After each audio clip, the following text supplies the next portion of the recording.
mind of the man is the man. Our life is completely a byproduct of our thoughts.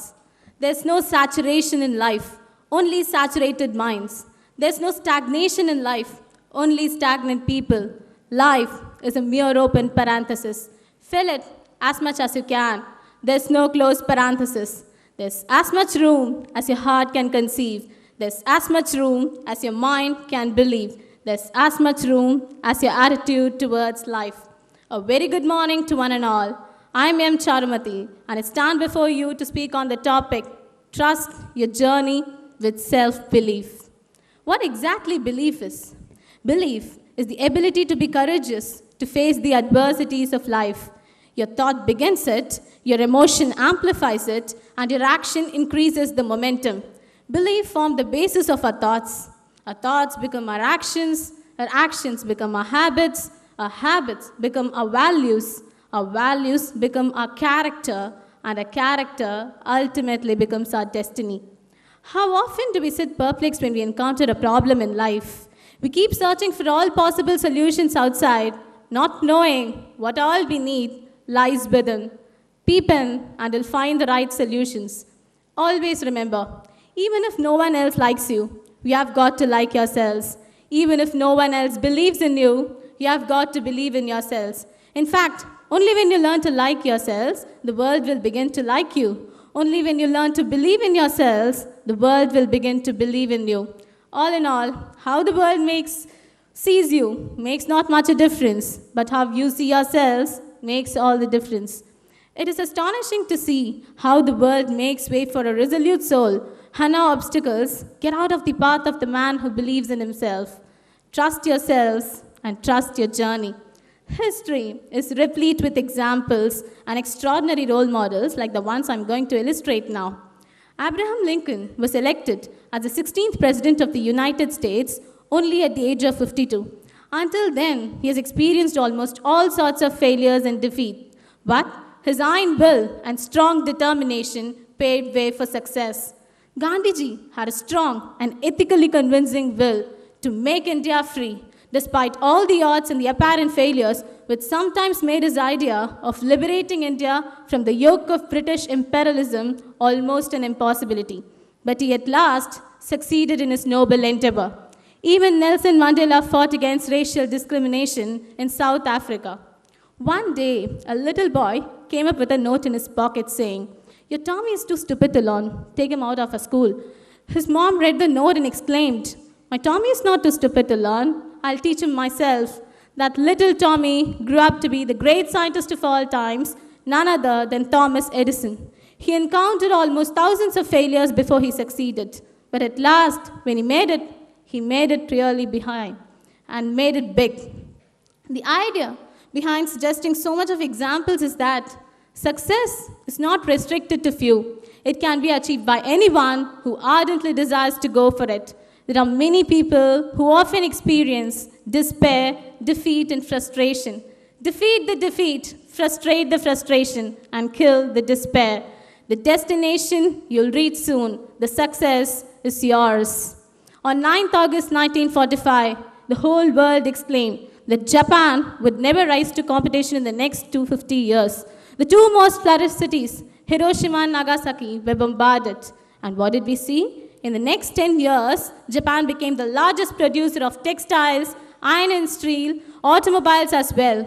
Impossible is a word that is found in the dictionary of the cowards, is what the Napoleon the Great is said to have declared. History is full of one-man armies, where one human being in one lifetime, where the way he or she lived, has changed something about this world forever. History suggests that just one person is enough to be a turning point to this world. If one can, then all of us can too. A great future is absolutely possible. Nobody is born extraordinary, right? Extraordinary people are actually ordinary people who did everything with extraordinary passion. Legendary living is in identifying a cause that is greater than your own life, in which you're ready to invest every breath of yours till the very last breath. But how often we are mentally conditioned. A real-life instance itself I take. A chained elephant is actually capable of breaking the chain and run away. But it doesn't do that. because it is being conditioned to think that it can't. A lion controlled by a ringmaster is actually capable of attacking him and move away, but it doesn't because it is conditioned to think that it can't.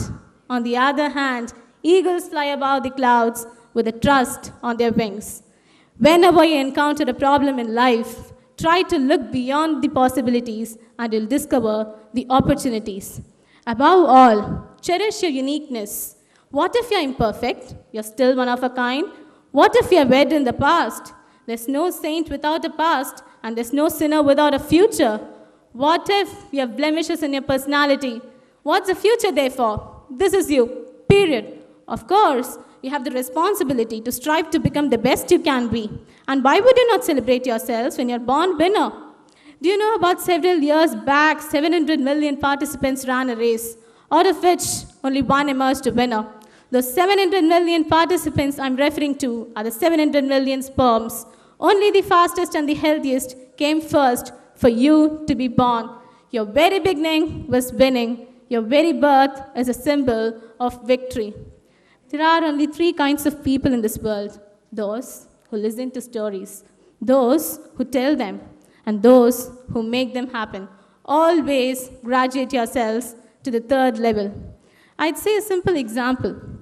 A bar of wine cost rupees 250. Made into horseshoe, worth rupees 1,000. Made into springs and watches, worth rupees 1 lakh. Your value is determined not by what you are, but what you make of yourselves. Give your best, and life will return nothing less than the best. A bullet that has left the gun cannot return back to the gun. It has to hit the target. A venture began should be a venture accomplished. I end my speech with a statement. At birth, your life was a plain canvas. Your potential are the colors. Your choices are the strokes on the canvas. At death, this canvas will either be a treasured masterpiece or an unnoticed scribbling. That would be the judgment day on how good a painter you were on painting your life. And as I suggested in the beginning, believe yourselves, trust your journey, and herald the beginning of passionate efforts and positive results. Thank you so much. Thank you, Charu. Very apt topic. Thank you. You gave a few examples and most about Thomas Edison. But before that, do you believe in this topic, Charu? Yes, ma'am, surely. Okay. If you don't mind, quickly, if you can share any slight experience or the smallest experience in your life which motivated you or pushed you to take up this topic, where you're talking about trust in self-belief, which is the dire need today, which cannot come with training, but has to, you got to have that fire and that appetite. So we just want to know your story more than Thomas Edison's story, please. Sure, ma'am. Actually, I was in the 7th standard probably. I was not very good at speaking skills. I was so very hesitant. I basically got, my father got transferred from Pondicherry to Gujarat. And I was basically like, I studied state board and I got transferred to CBSE. Those people were like, okay, they knew everything. I felt inferior. And the ma'am asked me to come up to the stage and deliver the news for that prayer. And I hesitated. She said, this is the opportunity you have got. Utilize it. I wasn't ready. But she said that this will lead you to greater heights. Not today, but someday. And now I'm here. I suppose that was my first victory. And I thank her today. Quickly, just your judgmental call. Between trust and determination on one side of the scale and attitude on the other, what do you think will weigh more from your perspective? So we must possess attitude to come up in life. But it's trust and determination which keeps you to aim for your goal and keep trying for it.